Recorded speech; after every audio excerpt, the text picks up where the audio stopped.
اللي حصل في مسلسل برستيج هو ده جنون الفن، ودي شطحة من شطحات الفن. ايه الكادر ده؟ انزلوا.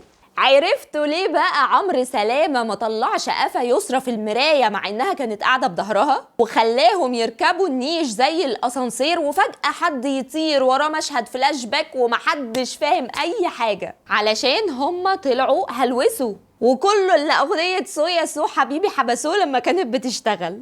ويا جماعة مش لازم كل حاجة تبقى تقليدية ومتعودين عليها. لو ما حصلش ان بقى فيه اعمال اوت اوف ذا بوكس الفن هيبقى ممل جدا.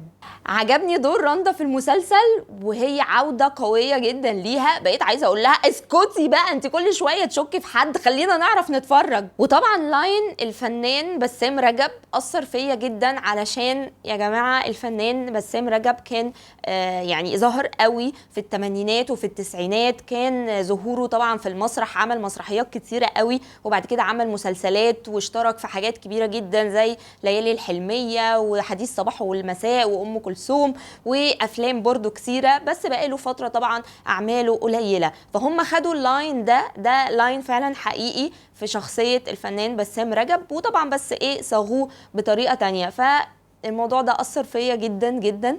اكتبوا لي بقى في الكومنتس، قولوا لي يعني حد غيري عجبه المسلسل ولا انا بس؟